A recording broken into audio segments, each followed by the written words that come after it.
አሁን ከልቦ ለመሳቅ ይዘጋጁ። ጊዜው ያቧራው ጨሰ ቲያትር ነው። ዘወትር ዓርብ በ12 ሰዓት በዓለም ሲኒማ ቀጠሮን ያደርጉ። ወይ አቧራው ጨሰ ቅድስት ገብረስላሴ፣ ቃል ኪዳን ታምሮ፣ ሱራፌል ብስራትና አቤል ብርሃኑ የወይኗ ልጅ በድንቅ ሁኔታ ይተውኑበታል። ከኔ ጋር ግን አንግባባም አይደል? ሳቅ እንደ ጥጥ ይፈተላል። በቃላት እያዋዛ በድርጊት ያስደምማል። አው ምስክር የለኝም። አቧራው ጨሰ ልብ አንጠልጣይ ኮሜዲ ቲያትር። ደራሲ ሱራፌል ብስራት፣ አዘጋጅ አቤል ሰለሞን። ዘወትር ዓርብ በ12 ሰዓት በዓለም ሲኒማ እንገናኝ። እናንተ ተወያዩ፣ እኛ እንውጣላችሁ አይደል? ወዴት ነው የምትሄደው? አቧራው ጨሰ የዘመኑ ምርጥ ኮሜዲ ቲያትር።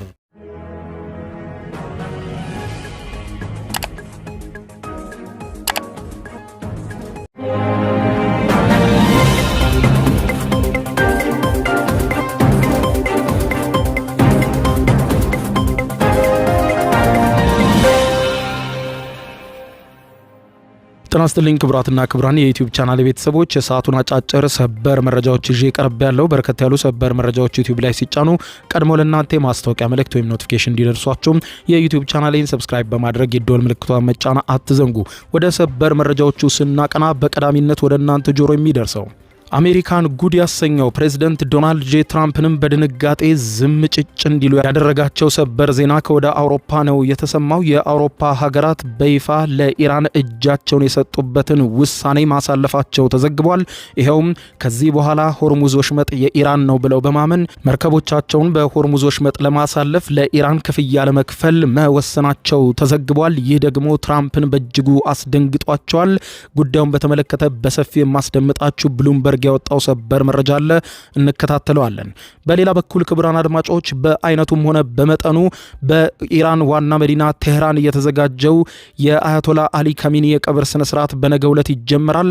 በኢራን ታሪክ ውስጥ እጅግ ከፍተኛ የተባለው የቀብር ስነ ስርዓት ምንን ያጠቃልላል? እንዲሁም በርካቶችን እያነጋገረ ያለው ይሄው የቀብር ስነ ስርዓት ምንን አካቷል? በዝርዝር የማስደምጣችሁ ጉዳይ ነው የሚሆነው። እስከ ፍጻሜው ቆዩ። ዝርዝር መረጃውን አድምጡ ግብዣይ ነው። ወደ መረጃዎቹ አለፍኩ። አብረን ዝርዝሩን እንከታተለው። በቀድሚያም የአሜሪካው ፕሬዝዳንት ዶናልድ ጄ ትራምፕ ፈጽሞ ያልገመቱትም ያልጠበቁትም ዜና ነው ከአውሮፓ የተሰማው። አሜሪካና እስራኤል በጥምረት ሆነው በኢራን ላይ ጥቃት ከከፈቱ በኋላ ወታደራዊ ግጭቱን ተከትሎ የተዘጋውን የሆርሙዝ ወሽመጥ የኔ ነው በማለት ኢራን መጠቅለሏ ይታወቃል። ለኔ ለመክፈል ያልወሰነ የሆርሙዝ ወሽመጥን ለኔ እውቅና ያልሰጠ ማንኛውም ሀገር በሆርሙዝ ወሽመጥ አያልፍም ስትል የወሰነችው ኢራን ውሳኔዋን ካሳወቀች በኋላ በርካታ ሀገራት ከፍተኛ ድንጋጤ ላይ ቢሆኑም ትራምፕ ግን አስከፍተዋለው የዓለም ሕዝብ ንብረት ሆኖ ይቀጥላል ቢሉም ይህንን ፍላጎታቸውንም ሆነ ይህንን ሐሳባቸውን ውድቅ የሚያደርግ ዜና ነው ከአውሮፓ የተሰማው። ብሉምበርግ የዜና ወኪል በሰበር ዜና ለአሜሪካ እንዳረዳው ከሆነ በርካታ የአውሮፓ ሀገራት የሆርሙዝ ወሽመጥን ከእንግዲህ የኢራን ነው ብለው ሳይወዱ በግዳቸው በማመን በሆርሙዝ ወሽመጥ ላይ እየከፈሉ ለማለፍ መስማማታቸው ተዘገበ።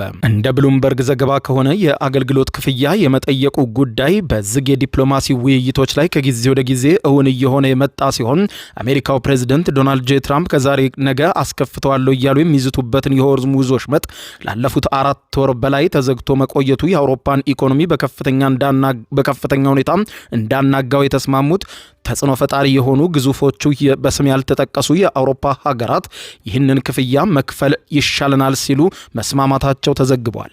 ይህንን ተከትሎ በርካታ የአውሮፓ ሀገራትም በስትራቴጂካዊው የሆርሙዝ ወሽመጥ የሚያቋርጡ የንግድ መርከቦች ውሎና አድሮም ለኢራንና ለኦማን የአገልግሎት ክፍያ ሊከፍሉ እንደሆነ እውነታውን መቀበል መጀመራቸውን ነው ብሉምበርግ የዘገበው። ይህ አዲስ ክስተት በአሜሪካ እስራኤልና ኢራን መካከል የተስተናገደው የቅርብ ጊዜው ወታደራዊ ግጭትን ተከትሎ የመጣ ሲሆን ምንጮች እንደሚሉት ከሆነ የተወሰነ የትራንዚት ክፍያ መጀመሩ የማይቀር እንደሆነና አስገዳጅ እርምጃ እየታየ መምጣቱም በተለይም አሁን ላይ ባለው የተኩስ አቁም ሁኔታ ኢራን በጊዜያዊነት ለ60 ቀናት ብቻም በነጻ መርከቦች በሷ ትዕዛዝ እንዲያልፉ ብቻ እንደከፈተችው ከ60 ቀናት በኋላ እንደሚዘጋ በግልጽ መናገሯ ይታወቃል። ምንም እንኳን የባህረ ሰላጤው የአረብ ሀገራት ባለስልጣናት ይህንን ግምገማ በግል ውይይቶቻቸው ላይ የሚጋሩት ቢሆንም ይህ ግን የመንግስቶቻቸውን ይፋዊ አቋም የሚያንጸባርቅ እንዳልሆነ ተዘግቧል። ተንታኞች እየገለጹት እንዳለው ከሆነ ይህ በግልጽም ለኢራን እጅ መስጠትን ያመለክታል። የኢራኑ ጦርነት ከተቀሰቀሰ በኋላ ኢራን ሀያል ተጽዕኖ ፈጣሪና ሌሎችንም በርካታ የዓለም ሀገራትንም በቁጥጥሯ ስር እንድታስገባ ሆና ሀያል ሆና ዳግም ብቅ ብላለች። የኢራኑ ጦርነት ያደረገው አንዳች ነገር የለም። ለአሜሪካና ለእስራኤል ካመጣው ጥቅም ይልቅ ኢራንን የበለጠ ሀያልና ተጽዕኖ ፈጣሪ አድርጎ አጉልቶ አውጥቷታል ብለዋል። ዩናይትድ ስቴትስና የባህረ ሰላጤው የአረብ ሀገራት ኢራንና ኦማን በሆርሙዝ ወሽመጥ በሚያልፉ መርከቦች ላይ ክፍያ ይመጣል ምንም አይነት ህጋዊ ስልጣን እንደሌላቸው በማንጸባረቅ በመከራከር ላይ ይገኛሉ። ለዚህም ዓለም አቀፉ የባህር ላይ ህግጋትና ይህ እርምጃም በሌሎችም ስትራቴጂካዊ የውሃ መስመሮች ላይ ሊፈጠር የሚችለውን አደገኛ ቅድመ ሁኔታ በምክንያትነት ያስቀምጣሉ። የባህሬን መንግስት ይህንን ሐሳብ በተመለከተ ዛሬ ባወጣው ይፋዊ መግለጫ ክፍያ የመጠየቁን አቅጣጫ ሙሉ በሙሉ ውድቅ እናደርገዋለን ብሏል። ባህሬን በመግለጫው በወሽመጡ ላይ ዓለም አቀፍ የባህር ላይ ትራንስፖርት ያለምንም ገደብና ነፃ በሆነ መንገድ ማለፍ የዓለም አቀፍ ህግ ጉዳይ እንጂ የድርድር ጉዳይ ሊሆን አይችልም። መርከቦችም ምንም አይነት ክፍያ ለኢራን አይከፍሉም ስትል ባህሬን አስታውቃለች። ይሁን እንጂ የአውሮፓ መንግስታት ተጨማሪ ወጪዎችም ሊኖሩ እንደሚችሉ ጭምር በመቀበል በኢራንና በኦማን የሚገኙ ባለስልጣናት ማንኛውንም የወደፊት ክፍያ ስርዓት የመርከቦችን ዜግነትና ብሔርን መሰረት ያላደረገ እንዲሁም በሁሉም ላይ እኩል ተፈጻሚ ያለው አሰራር እንዲሆን ግፊት እያደረጉ መሆናቸውን የብሉምበርግ ምንጮች አክለው ገልጸዋል። በተጓዳኝ ዩናይትድ ኪንግደም፣ እንግሊዝ፣ ፈረንሳይና ሌሎችም በርካታ የአውሮፓ ሀገራት በሆርሙዝ ወሽመጥ ላይ የፈንጂ ማጽዳት ስራዎችን ለማገዝ የሚያስችል ዓለም አቀፍ የባህር ላይ ጥምረት እንዲፈጠር ጥሪ በማቅረብ ላይ ናቸው። ነገር ግን የዚህ አይነቱ ተልዕኮ መሰማራት ሊሳካ የሚችለው በዘላቂ የሰላም ስምምነት ድርድር ላይ የሚታየው መሻሻል ላይ የተመሰረተ እንደሚሆንም ተዘግቧል። በውይይቶቹ ላይ የተሳተፉ አንድ ምንጭ ለብሉምበርግ የዜና ወኪል እንዳብራሩለት ከሆነ ኦማን በኤዥያ የሚገኘውን የማላካን የባህር ወሽመጥ አስተዳደር ሞዴል ለሆርሙዝ ወሽመጥ አስተዳደር እንደ አብነት ልትጠቀመው እንደምትችል በጥልቀት እያጠናች ነው ብለዋል። በዚህ መሰረትም ኢንዶኔዥያ፣ ማሌዥያና ሲንጋፖር የባህር ላይ አስተዳደር በጋራ የሚያስተባብሩ ሲሆን መርከቦች አስፈላጊ ሆኖ ሲገኝ ለሚሰጣቸው የባህር ላይ ጉዞ መመሪያና የደህንነት አገልግሎት ክፍያ ይፈጽማሉ። እንደ አውሮፓውያን አቆጣጠር በ2017 ሲንጋፖር ይፋ እንዳደረገችው መረጃ ከሆነ ለደህንነት የተጠበቀ የባህር ላይ ጉዞ የተቋቋመው የበጎ ፈቃድ ፈንድ በ10 ዓመታት ውስጥ ወደ 22 ሚሊዮን ዶላር ወይም በአመት ወደ 2.2 ሚሊዮን ዶላር ገደማ መሰብሰብ ችሏል። የኦማን መሪዎች ይህ የማላካ አይነት አሰራር ውጤታማ ሊሆን የሚችለው ሁሉም የፋርስ ባህረ ሰላጤ ሀገራት ከተቀበሉት ብቻ እንደሆነ ያምናሉ። ይሁን እንጂ ኢራን ይህንን በበጎ ፈቃድ ላይ የተመሰረተ የክፍያ ስርዓት ትደግፈዋለች ወይስ አትደግፈውም የሚለው ጉዳይ አሁንም እርግጠኛ ያልተኮነበት አጠራጣሪ ጉዳይ ሆኖ ቀጥሏል። ኦማን ይህንን ሞዴል ማጥናቷም በሀገሪቱም ኢራንን የሚያስደስት ነገር ግን ለዓለም አቀፉ ማህበረሰብ ተቀባይነት ያለው መፍትሄ ለማፈላለግ እያደረገች ያለችውን ጥረት የሚያሳይ ነው ብሎታል። ባሳለፍነው ሳምንት በፓሪስ ጉብኝት ያደረጉት የኦማኑ ሱልጣን ሃይታም ቢን ታሪክ አልሰይድ ከፈረንሳዩ ፕሬዝዳንት ኢማኑኤል ማክሮን ጋር ተገናኝተው እንደነበር ተዘግቧል። ሁለቱ መሪዎች ባወጡት የጋራ መግለጫም በወሽመጡ ላይ ያለምንም ገደብ ነጻ የትራንዚት እንቅስቃሴ እንዲኖር እናበረታታለን ብለዋል። በጦርነቱ የመጀመሪያ ምዕራፍ ከኢራን ተከታታይ ጥቃቶች የገጠማቸው የባህረ ሰላጤው ሀገራት ውጥረትን ለማርገብ ሲሉ በወሽመጡ ላይ ክፍያ እንዲጣል የነበራቸውን ጠንካራ ተቃውሞ ለማለዘብ ፈቃደኛ መሆናቸውን መግለጻቸውን ለብሉምበርግ የዜና ወኪል ምንጮች ጠቁመዋቸዋል። ይህ በእንዲህ እንዳለ ከ2 ሳምንታት በፊት ኢራንና ዩናይትድ ስቴትስ ጊዜያዊ የሰላም ስምምነት ላይ ከደረሱ በኋላ በሆርሙዝ ወሽመጥ በኩል የሚደረገው የንግድ መርከቦች እንቅስቃሴ በከፍተኛ ሁኔታ ጨምሯል። ይህ ስምምነት ከአሜሪካ የባህር ኃይል የንግድ መርከቦች ጥበቃ ጋር ተዳምሮ ከባህረ ሰላጤው አምራች ሀገራት የሚወጣውን የነዳጅ ኤክስፖርት በቀን ከ10 ሚሊዮን በርሜል በላይ እንዲያደርግ ረድቷል ተብሏል። ይህ ዜና ከአውሮፓ ከተሰማ በኋላ የአሜሪካው ፕሬዝዳንት ዶናልድ ጄ ትራምፕ የቅርብ የሆኑ ሰዎች ፕሬዝዳንቱ በዚህ አይነቱ የአውሮፓ ውሳኔና እምነት በእጅጉ መደንገጣቸውን፣ ነገር ግን በጉዳዩ ላይ ፈጥነው አስተያየት ላለመስጠት በዝምታ መጽናታቸውን ገልጸዋል። ይህ በዚህ እንዳለ ወደ ሌላኛው የቀጠናው ጉዳይ ስናመራ በኢራን የአያቶላ አሊ ካሚኒ የቀብር ስነ ስርዓት የዓለምን ትኩረት ስቧል። የዩናይትድ ስቴትስና እስራኤል ጥምረት በኢራን ላይ የከፈተውን ጦርነት ተከትሎ ከተገደሉ 4 ወራት በኋላ የኢራኑ ጠቅላይ መሪ አያቶላ አሊ ካሚኒ በሁለት ሀገራት በሚገኙ 5 ታላላቅ ከተሞች ውስጥ ለሚሊዮን በሚቆጠሩ ሀዘንተኞች የሚታደምና ለአንድ ሳምንት የሚዘልቅ እጅግ ግዙፍና ታሪካዊ የሽኝት ስነ ስርዓት እየተደረገላቸው እንደሆነ ተዘግቧል። በዓለም ላይ ካሉ ሁለት እጅግ ጠንካራ ወታደራዊ ኃይሎች ጋር የተደረገው አውዳሚ ጦርነትና ለበርካታ አስርት ዓመታት የዘለቀው አሽመድማጅ የኢኮኖሚ ቀውስ ቢበረታባትም ኢራን ግን እስካሁን እየተንገዳገደች ቆይታለች። ኢራን ለሆሚኒ ሽኝት ምንም አይነት ወጪን ወደ ኋላ ሳትል የሃይማኖታዊ ተምሳሌትን በተላበሰና 250ኛውን የአሜሪካ የነጻነት በዓልን አከባበል ጋር በሚገጣጠም መልኩ እጅግ ግዙፍ የቀብር ስነ ስርዓት እንደተዘጋጀም ተዘግቧል። የኢራን ባለስልጣናት እንደሚሉት ከሆነ ይህ ዝግጅት በእስላማዊቷ ሪፐብሊክ ታሪክ ውስጥ ከተመዘገቡት እጅግ ግዙፍ የሎጂስቲክስ ስራዎች አንዱ ነው ተብሏል። ለዚህም የመንግስት ሰራተኞች፣ ዩኒቨርሲቲዎች፣ የሰራተኛ ማህበራት፣ የእሳት አደጋ ተከላካዮች፣ ወታደሮች፣ የእርዳታ ሰራተኞችና አልፎ ተርፎም ሃይማኖታዊ የሀዘንተኛ ቡድኖችን በማስተባበር በሚሊዮን የሚቆጠሩ መንፈሳዊ ተጓዦችን ለማስተናገድ ሰፊ ርብርብ ተደርጎ ኢራን ዝግጅቷን አጠናቃለች። እነዚህ ተጓዦች በኢራንና በኢራቅ ለሚገኙ ቅዱሳን ስፍራዎች ተጉዘው ለአያቶላ የመጨረሻ ስንብት እንደሚያደርጉም ይጠበቃል። የሺያ ሙስሊሞች አብላጫ ቁጥር ባላት ጎረቤት ኢራቅ የሚገኙ ባለስልጣናትም በሚሊዮን የሚቆጠሩ ሀዘንተኞች አክብሮታቸውን ለመግለጽ እንደሚወጡም ተዘግቧል። ላለፉት 10 ቀናት በመላው የኢራን መገናኛ ብዙሃን አውታሮች ላይ ይህንን ታሪካዊ ክስተት ለማድመቅ ሰፊ ሽፋን ሲሰጥ የቆየ ሲሆን በሃሚኒ ህይወት ዙሪያ የተሰሩ የክብር መዝሙሮች፣ ዘጋቢ ፊልሞችም ቀደም ሲል የዜናውን ርዕስ ተቆጣጥረውት የነበሩትን ከአሜሪካ ጋር የሚደረጉ የድርድር ዜናዎችን ሙሉ በሙሉ አጨልመዋቸዋል። የዚህ ግዙፍ ትዕይንት ዋነኛ ዓላማ ለዓለምና ለእስላማዊቷ ሪፐብሊክ ጠላቶች በሙሉ ግልጽ መልእክት ለማስተላለፍ ነው ብላለች ኢራን። አገዛዙ የህልውናውን አደጋ ከተደቀነበት ከጦርነት መትረፍ ብቻ ሳይሆን የተገደሉትን መሪዎችን የጽናቱ ተምሳሌት በማድረግ በማያወላውል ሁኔታ ሕያው አድርጎ እንደሚያቆይና ሀገሩን እስከ መጨረሻ እንደሚከላከል የሚያሳይ ትዕይንት ነው ብሎታል። ከአሜሪካ ጋር የሚደረገው የኢራን ድርድርን እየመሩ ያሉት ሀያሉ የፓርላማ አፈ ጉባኤ መሐመድ ባገር ቃሊባፍ ሐሙስ ዕለት በመንግስት መገናኛ ብዙሃን በታተመው መልእክታቸው ላይ ሲገልጹ ክቡርና ጀግናውን የኢራን ህዝብ በጭቆና ፊት ዝም እንደማይልና የኢማሙን ሐሚኒን ደምም በከንቱ እንደማያስቀር ዓለም እንዲያውቅ ተነስተን የህዝቡን የደም ጩኸት ለዓለም ልናሰማ ይገባል። ይህ የአንድ ሀገር መንፈሳዊ ታላቅነትን ለዓለም የሚያሳይ ታሪካዊ የገድል ቀን ነው ብለውታል።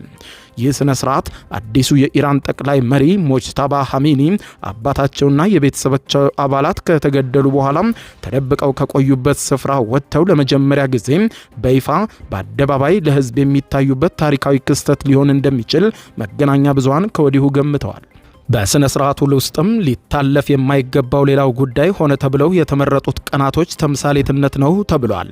የአሜሪካ መገናኛ ብዙሃን እንደሚሉት የሐሚኒ አስክሬን ለህዝብ እይታ ክፍት የሚሆነው ልክ በ250ኛው የአሜሪካ የነጻነት በዓል ዕለት ሲሆን፣ በሌላ መልኩ ደግሞ የስነ ስርዓቱ አንዱ ቁልፍ ቀን ከሺያ ሙስሊሞች ታሪካዊ ሃይማኖታዊ መሪ የሞት መታሰቢያ ጋር እንዲገጣጠም ተደርጓል።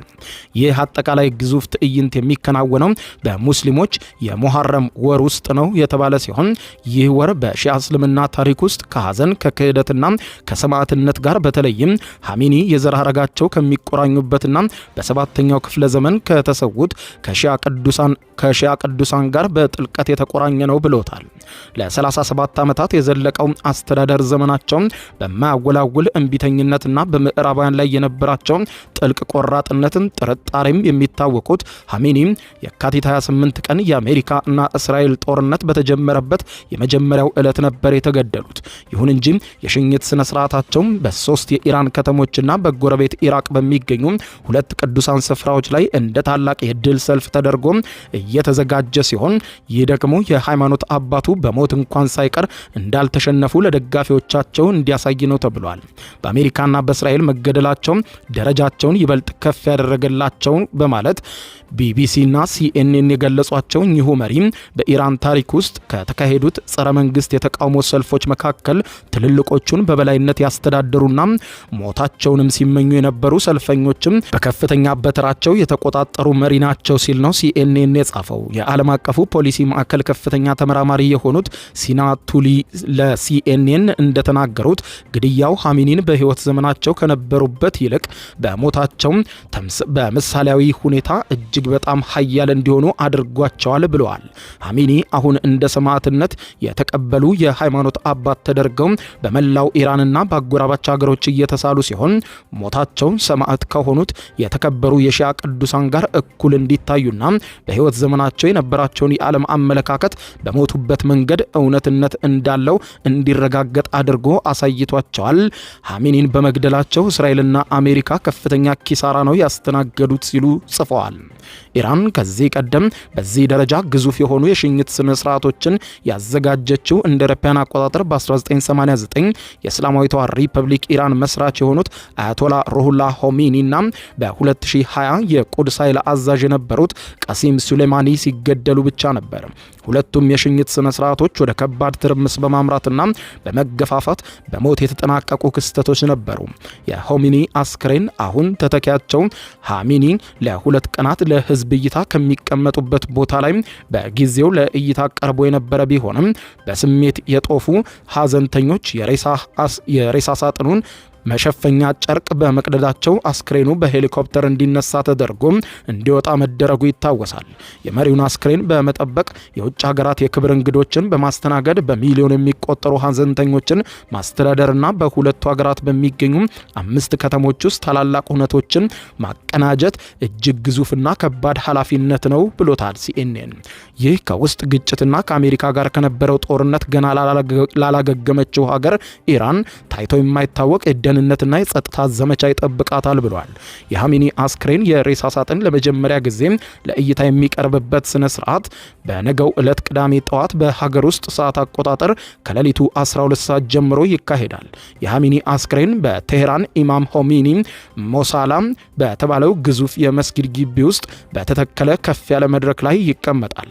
የእሳት አደጋ ተከላካዮች የሚያቃጥለውን የሐምሌ ወር ፀሐይ ለመቋቋም እንዲያስችልና የተሰበሰበውን ህዝብ ለማቀዝቀዝ በአደባባዩ ላይ ከ6000 በላይ የውሃ መርጫዎችን አዘጋጅተዋል።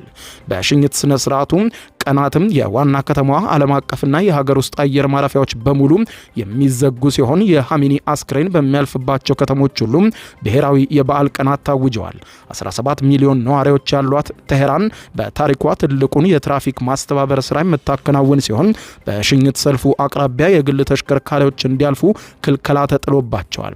በተመሳሳይ ሰዓት ወደ ከተማዋ ለሚተሙ በሚሊዮን የሚቆጠሩ ሀዘንተኞች ቦታ ለመፍጠር ከ700 በላይ የመኪና ማቆሚያ ስፍራዎችም ክፍት እንደተደረጉ ተዘግቧል። ክቡራን አድማጮች ለሰዓቱ ብታደምጧቸው መልካም ናቸው ያልኳቸው አጫጭር መረጃዎች እነኚህ ናቸው። ከሰዓታት በኋላም በሌላ መረጃ ተመልሰን እስከምንገናኝ በያለንበት የዓለም ዳር ቸር እንቆይ።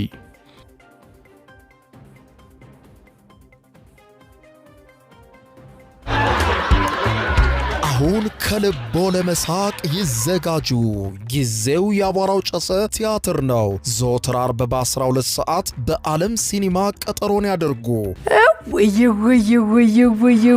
አቧራው ጨሰ ቅድስት ገብረስላሴ፣ ቃል ኪዳን ታምሮ፣ ሱራፌል ብስራትና አቤል ብርሃኑ የወይኗ ልጅ በድንቅ ሁኔታ ይተውኑበታል። ተሸክሜ ቱቦ ውስጥ ከተትኩት። ከኔ ጋር ግን አንግባባም አይደል? ሳቅ እንደ ጥጥ ይፈተላል፣ በቃላት እያዋዛ በድርጊት ያስደምማል። አዎ ምስክር የለኝም። አቧራው ጨሰ ልብ አንጠልጣይ ኮሜዲ ቲያትር፣ ደራሲ ሱራፌል ብስራት፣ አዘጋጅ አቤል ሰለሞን። ዘወትር ዓርብ በ12 ሰዓት በዓለም ሲኒማ እንገናኝ። እናንተ ተወያዩ፣ እኛ እንውጣላቸው አይደል? ወዴት ነው የምትሄደው? አቧራው ጨሰ የዘመኑ ምርጥ ኮሜዲ ቲያትር። የዩቲዩብ የስኬት ሚስጥሮችን በዝርዝር የያዘው የተባለው የአቤል ብርሃኑ የወይኗ ልጅ መጽሐፍ ሁለተኛ እትም በገበያ ላይ። ዩቲዩብ ለመጀመር በአጭር ጊዜ ስኬትን ለመቀዳጀት አስበዋል? ዩቲዩብ ብጀምር ስንት ብር አገኘሁም ብሎ አስበዋል? እንግዲያውስ በዩቲዩብ 2 የወርቅ 3 የብር ሽልማቶችን ያገኘው የአቤል ብርሃኑ የወይኗ ልጅ የዩቲዩብ ሚስጥሮች መጽሐፍ በዝርዝር ሁሉንም ያብራራሉታል። ዛሬውኑ ገዝተው ህልሞን እውን የሚያደርጉበትን የዩቲዩብ የስኬት መንገድ ይጀምሩ። በሀገር ቤት አከፋፋይ አዲስ አበባ ሜክሲኮ ኮሜርስ መጽሐፍት መደብር። በውጭ ሀገራት ለምትገኙ ከአማዞን ላይ ብታዙ በቀናት ውስጥ ደጁ ይደርሳል። የአማዞን ሊንኩን እዚህ ቪዲዮ ኮሜንት ላይ ያገኙታል። የዩቲዩብ ሚስጥሮች፣ ዘመኑ ጋር ተፈላጊ መጽሐፍ።